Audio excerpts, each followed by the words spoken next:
وَأُمِّهِ وَأَبِيهِ وَصَاحِبَتِهِ وَبَنِيهِ لِكُلِّ امْرِئٍ مِّنْهُمْ يَوْمَئِذٍ شَأْنٌ يُغْنِيهِ۔ قیامت کا منظر پروردگار عالم نے خود بیان فرمایا۔ میدان محشر قائم کیا جائے گا، ایسا نفسا نفسی کا عالم ہوگا، سارے انسان بغیر لباس کے ہوں گے،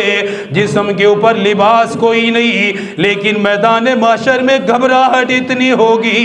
میدان محشر میں پریشانی اتنی ہوگی، کوئی کسی کی طرف توجہ نہیں کرے گا، کوئی کسی کی طرف بھی نہیں دیکھے گا، اپنے اعمال کی فکر کرے گا، اپنے انجام کی فکر کرے گا، اپنی کامیابی کی فکر کرے گا، نافرمان اپنی ناکامی سے ڈر رہے ہوں گے۔ فرمایا میدان محشر کا ماحول ایسا ہوگا، یہ سورج سوا نیزے پر، سورج 1 میل کے فاصلے پر آ جائے گا، صرف 1 میل کا فاصلہ رہ جائے گا۔ جب 1 میل کے فاصلے پر ہوگا، کتنی شدت کی گرمی ہوگی، سورج کتنی آگ برسا رہا ہوگا۔ اس وقت سورج ہم سے تقریباً 9,29,56,000 کلومیٹر دور ہے، 9 کروڑ کلومیٹر دور سورج ہے۔ اس کے باوجود جون جولائی کے اندر سورج کا حال کیا ہوتا ہے، گرمی کے معاملات کیا ہوتے ہیں، کس قدر جسم پہ پسینہ آتا ہے، کتنی گھبراہٹ محسوس ہوتی ہے، جبکہ سورج اتنے زیادہ دور ہے، 8.5 منٹ اس کی روشنی کو پہنچنے میں لگتے ہیں۔ قیامت والے دن اللہ پاک انسان کے قریب سورج کو فرمائے گا 1 کلومیٹر کا فاصلہ رہ جائے گا۔ فرمایا اس کی گرمی کی وجہ سے، اس کی شدت کی وجہ سے انسان پسینے کے اندر ڈوب رہا ہوگا، اتنا پسینہ جسم سے نکل رہا ہوگا، اتنا پسینہ جسم سے چھوٹ رہا ہوگا۔ فرمایا کوئی گھٹنے تک اپنے پسینے میں ہوگا، کوئی ٹخنوں تک اپنے پسینے میں ہوگا، کوئی ناف تک پسینے میں چلا جائے گا، کوئی اپنی ٹھوڑی تک پسینے میں جائے گا۔ فرمایا کچھ لوگ تو وہ ہوں گے جن کا پسینہ ان کے کان کو بھی چھو رہا ہوگا، ان کی پیشانیوں کو بھی چھو رہا ہوگا، اور منظر یہ ہوگا، حالات یہ ہوں گے۔ فرمایا فَإِذَا جَاءَتِ الصَّاخَّةُ، اللہ جب قیامت کو قائم فرمائے گا، انصاف کے دن کو قائم فرمائے گا، میدان محشر کو قائم فرمائے گا، اس وقت لوگوں کی حالت یہ ہوگی فَإِذَا جَاءَتِ الصَّاخَّةُ يَوْمَ يَفِرُّ الْمَرْءُ مِنْ أَخِيهِ۔ فرمایا بھائی بھائی کی سننے کو تیار نہیں ہوگا، کوئی بھائی اپنے بھائی کی حالت معلوم کرنے کے لیے تیار نہیں ہوگا، اپنے بھائی کے پاس جانے کے لیے تیار نہیں ہوگا۔ اللہ پاک نے سب سے پہلے بھائی کا رشتہ بیان فرمایا، کیونکہ دنیا کے اندر بھائی اپنے بھائی کا بازو بنتا ہے، بھائی اپنے بھائی کے ساتھ کھڑا ہوتا ہے، اس کی مشکلات میں، پریشانیوں میں، مصائب میں بھائی اپنے بھائی کو سہارا دیتا ہے۔ فرمایا وہ دنیا میں جو اتنی محبت کرنے والے، اتنا ایک دوسرے کا خیال کرنے والے، اتنا ایک دوسرے کی ضروریات میں کام آنے والے، لیکن جب قیامت کا دن ہوگا، میدان محشر قائم ہوگا، یوم یفر المرء من اخیہ، اللہ نے سب سے پہلے بھائی کا ذکر کیا۔ کوئی بھائی اپنے بھائی کی مدد کے لیے بھی نہیں آئے گا، اپنے بھائی کی حالت پوچھنے کے لیے بھی نہیں آئے گا۔ پھر فرمایا وَأُمِّهِ وَأَبِيهِ، ماں باپ بھی اپنی اولاد کی بات سننے کے لیے تیار نہیں ہوں گے۔ دنیا میں ماں کتنی محبت کرنے والی، کتنا پیار کرنے والی، باپ اپنی اولاد سے کتنی محبت کرنے والا، اپنی اولاد کا کتنا خیال کرنے والا، اپنی اولاد کی ضروریات کا خیال کرنے والا، اپنی اولاد کی حاجات کا خیال کرنے والا، ان کے کھانے پینے کا خیال کرنے والا، نہ سردی میں رکتا ہے نہ گرمی میں رکتا ہے، ہمیشہ محنت کر کے اپنی اولاد کو کھلاتا ہے، اپنی اولاد کو پلاتا ہے۔ لیکن فرمایا قیامت کا منظر وہ ہوگا وَأُمِّهِ وَأَبِي، اگر اولاد ماں کو آواز دے، ماں بات سننے کے لیے تیار نہ ہوگی، باپ بات سننے کے لیے تیار نہیں ہوگا، وَصَاحِبَتِهِ وَبَنِيهِ، تیسرے نمبر پہ فرمایا خاوند اپنی بیوی کے کام نہیں آئے گا، بیوی اپنے خاوند کے کام نہیں آئے گی،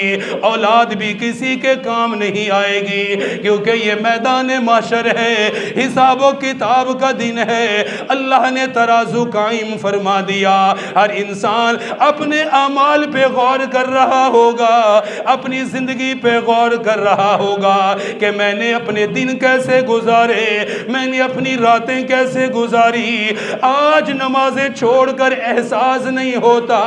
پانچوں نمازیں زندگی سے نکلتی جا رہی ہے، نمازیں قضا ہوتی جا رہی ہیں، آج احساس نہیں ہوا،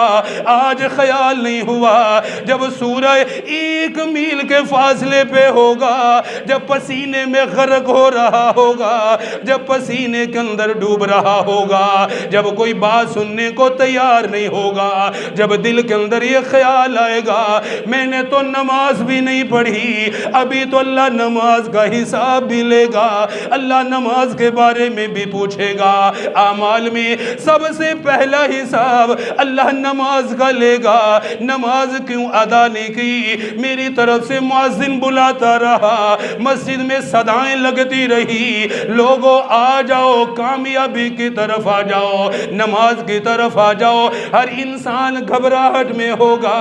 اپنے اعمال کو بھی سوچ رہا ہوگا، میں تو کاروبار میں لگا رہا، دکانداری میں لگا رہا، نماز کا کبھی خیال ہی نہیں کیا، قرآن کی تلاوت کا کبھی خیال ہی نہیں کیا، حلال حرام کی کبھی تمیز ہی نہیں کی ہے۔ فرمایا قیامت کا منظر اتنا خوفناک ہوگا، انسان اتنا گھبرا جائے گا، کوئی کسی کی بات بھی نہیں سنے گا۔ یہ تو عام لوگوں کے احوال ہیں، عام لوگوں کی حالت ہے، انبیاء کا حال بھی یہ ہوگا، رسولوں کا حال بھی یہ ہوگا۔ حالانکہ انبیاء کا مقام کتنا بڑا ہے، رسولوں کا مقام کتنا بڑا ہے، انبیاء بھی ڈر رہے ہوں گے، انبیاء بھی پریشان ہوں گے، رسول بھی کہہ رہے ہوں گے اے پروردگار اس گھبراہٹ کے وقت میں ہماری بھی حفاظت فرماؤ۔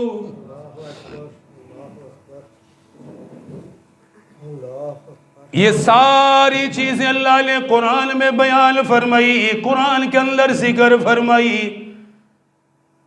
تاکہ اپنی زندگی کو قیمتی بنائے، غفلت میں زندگی کو نہ گزارے،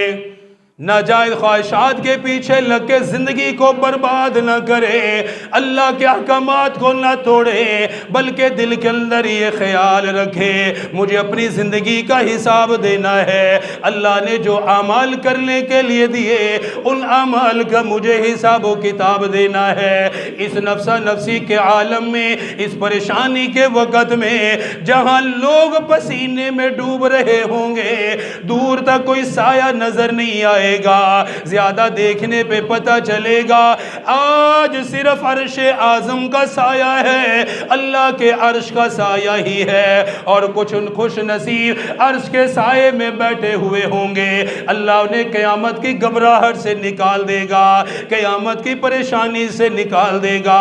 ابتداءً تو ہر ایک پر گھبراہٹ طاری ہوگی، ہر ایک پہ پریشانی طاری ہوگی، پھر اللہ اعمال کے حساب سے الگ الگ جماعتیں مقرر فرمائے گا، الگ الگ گروہ بنا دے گا۔ کچھ وہ لوگ ہوں گے جنہیں اللہ اپنے عرش کے سائے میں جگہ عطا فرمائے گا، اللہ کے عرش کے سائے میں بیٹھنے کا موقع ملے گا۔ وہ کتنے خوش نصیب ہوں گے جنہیں آواز دے دے کے بلایا جائے گا، تو بھی عرش کے سائے میں آ جا، فلاں تو بھی عرش کے سائے میں آ جا، کیونکہ سورج تو 1 کلومیٹر کے فاصلے پہ ہے۔ اس سے وہی بچ پائیں گے جو عرش کے سائے میں بیٹھے ہوئے ہوں گے، جنہیں اللہ وہاں بیٹھنے کی توفیق عطا کرے گا۔ میرے محبوب نے ان لوگوں کی علامات بھی بیان فرمائی تاکہ میری امت والا بھی کوشش کرتا رہے، ایمان والا بھی کوشش کرتا رہے، عرش کے سائے میں جگہ پانے کے لیے محنت کرتا رہے۔ فرمایا 7 قسم کے لوگ ہوں گی جنہیں اللہ اس گھبراہٹ سے نکال کر عرش کے سائے میں جگہ دے گا۔ کتنے لوگ ہوں گے؟ 7۔ ایک حدیث میں 7 صحیح بخاری میں، دوسری روایات میں 10 کی بھی تعداد ہے۔ 7 تو کم از کم لوگ ہیں کہ جن کو اللہ اس گھبراہٹ سے بچا لے گا، اس پریشانی سے اللہ نکال دے گا اور انہیں اپنے عرش کے سائے میں جگہ عطا کر دے گا کہ تم یہاں بیٹھو آرام سے، باقیوں کا حساب ہوگا، باقیوں سے حساب و کتاب لیا جائے گا، انہیں بے فکر کر کے اس کے نیچے بٹھا دیا جائے گا، تم بیٹھو یہاں پر۔ کتنا بڑا ان کا اعزاز ہوگا کہ باقی ابھی سب لائن میں ہیں، اپنی اپنی جماعت میں ہیں، بے نمازی بے نمازیوں میں ہے، حرام کھانے والا حرام لوگوں میں کھڑا ہوا ہے، سود کھانے والا سود کھانے والوں کے ساتھ کھڑا ہوا ہے۔ قرآن میں سورہ یاسین میں اللہ نے خود فرمایا وَامْتَازُوا الْيَوْمَ أَيُّهَا الْمُجْرِمُونَ، آج تو شرافت کا لباس پہن کے جس مرضی میں گھس جاتے ہو، حرام کھانے والا بھی حلال لوگوں میں بیٹھا ہوتا ہے، بے نمازی بھی نمازیوں میں بیٹھا ہوتا ہے، یہاں تو کوئی تمیز نہیں، جہاں مرضی بیٹھ گئے۔ قیامت والے دن فرمایا ایسا نہیں ہوگا، وَامْتَازُوا الْيَوْمَ أَيُّهَا الْمُجْرِمُونَ، اللہ اعلان فرمائے گا آج مجرم لوگ نیکوں سے الگ ہو جاؤ، تم ان کے پاس کھڑے بھی نہیں ہو سکتے، ان کے پاس بھی نہیں جا سکتے، الگ الگ ہو جاؤ، الگ الگ جماعتیں بناؤ۔ اور ہر انسان کو اللہ یہ سمجھ اور ایسے حالات ہوں گے کہ وہ اپنے اپنے اعمال کے حساب سے جا کے کھڑا ہوگا۔ 7 وہ ہیں جو عرش کے سائے میں بیٹھے ہیں۔ اللہم اجعلنا منہم، یہ دعا پڑھیں، اللہم اجعلنا منہم، اے اللہ ہمیں بھی ان میں شامل فرما۔ یہ دعا ہے، یہ دعا ہمارے اکابرین علماء اور صحابہ کرام جب ان لوگوں کو پڑھتے تھے تو آخر میں کیا فرماتے تھے؟ اللہم اجعلنا منہم، اے ہمارے رب ہمیں بھی ان میں شامل فرما۔ آپ بھی مانگا کریے، میں جن کا ذکر کروں گا ساتھ ساتھ، چونکہ وقت